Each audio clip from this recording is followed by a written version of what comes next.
We're going to show you camouflaging two different pieces of equipment, the sniper rifle itself and a camera, depending on what your job is. We'll start off here with a rifle. We're going to go around the buttstock. All I got is a cravat, or other people call them drive-on rags. We're going to put this around the buttstock. Nothing fancy again, just going to get a wrap. And you don't want to try and have too much loose stuff, because remember, you're going to be going through underbrush, so you don't want it too loose and flappy. And all you're going to do is secure it with a square knot. Then we come up here,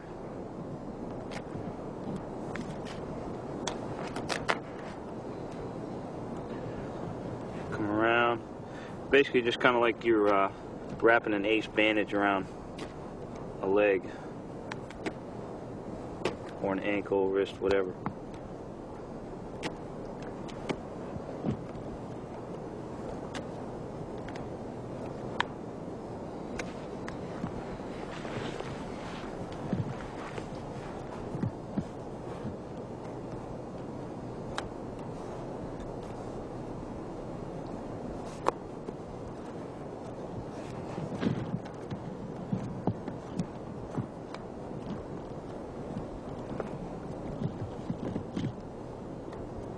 And a little of the burlap straps, just so we don't have all solid green. You're just going to attach that on there as well.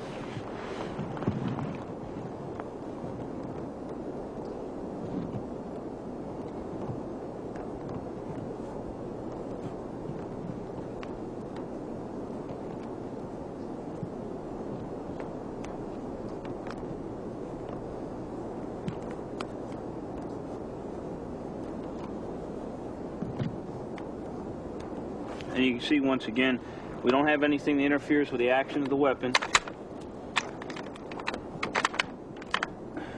We can still operate our scope, covers fine, front and rear.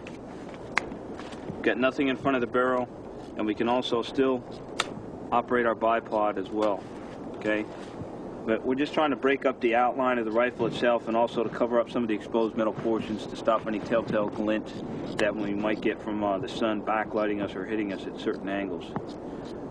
Okay, another piece of equipment, if you're an outdoor photographer, is a camera. Now, cameras are kind of neat in the fact that they're smaller and not as big as a rifle, so a lot of times you can just stuff them in very similar to a drag bag. You can just take a small laundry bag or even a dyed pillowcase and just drag that along with that. The important thing to remember, though, is if you have a large video unit, you're obviously going to have to use some type of drag bag, because it's just too bulky and awkward and heavy to be trying to drag that just by the sling.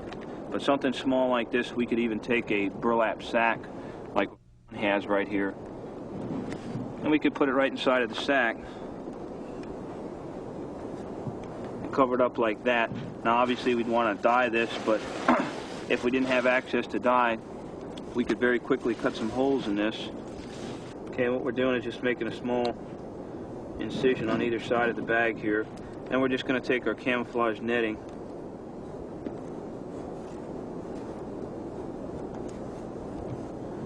putting that through, and we're just going to twist the fabric up here a little bit so we've got a little easier material to work with. And we're just going to half hitch it or overhand knot the material off.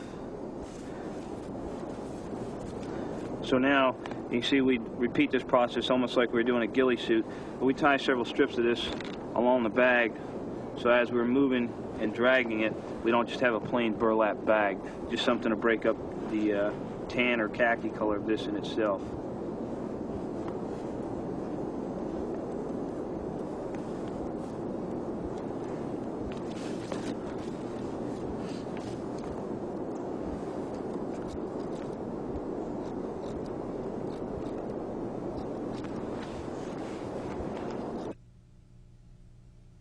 One of the things I'm just doing a final inspection of my headpiece, and I noticed this green doesn't really fit in too well, and I also kind of have a bare spot. So what I'm going to do is cut the green out,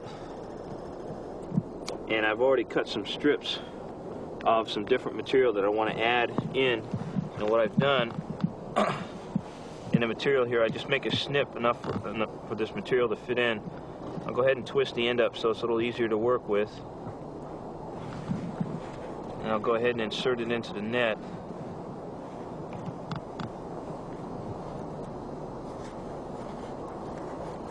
One thing to remember, your camouflage is never really done, and that's why you're always inspecting prior to actually starting your suit to make any additions that you need to make, or like I found colors that really didn't fit in too well with the scheme.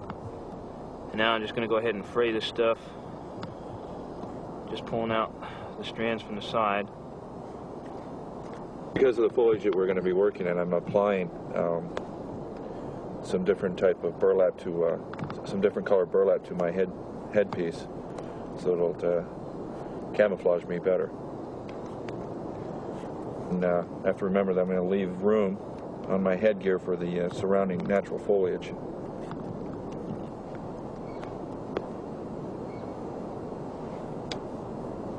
One of the things we're doing, we've just went out to check a little bit how our pattern matched up, and we noticed Ron's pattern was a little bit light. So what we're doing is taking the atomizer or the spritzer bottle, and we've got dye in here, and what we're doing is darkening up his pattern a little bit.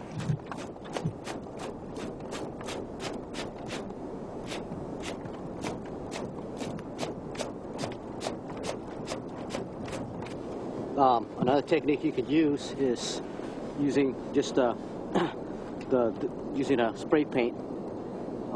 In this case, we have black and green, leafy green. Go ahead and go around and hit some of the areas that you might have put too much brown on, and break up some of that color. There are a variety of camouflage paint products on the market, from the trays to the sticks. Any will do as long as they match your surroundings.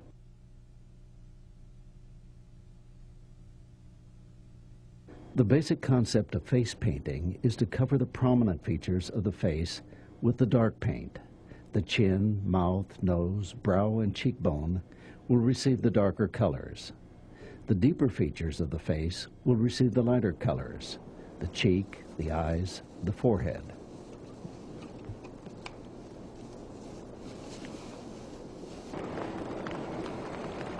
And then follow the lines on my neck to break up the pattern on my neck.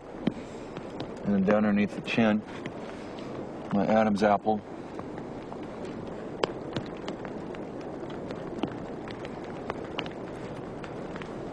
All the way down to my throat. And even though the throat is not a high point on the face, you want to break it up. So what I'm doing is I'm going to do my throat in stripes. This will be a lighter green here. And then once I apply the light green, it's important to blend the colors in.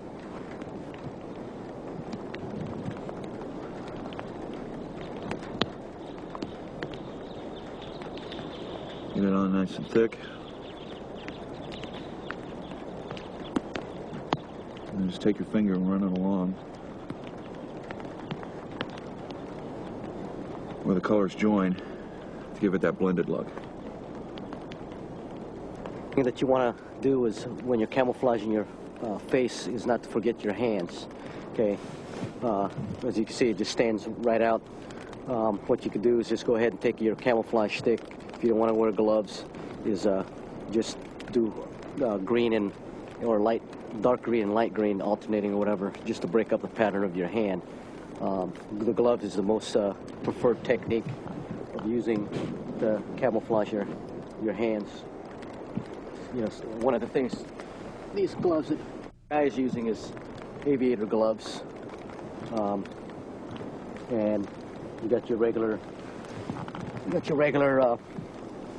wool gloves, and you have the black leather gloves, whichever glove you want to use to cover your hands.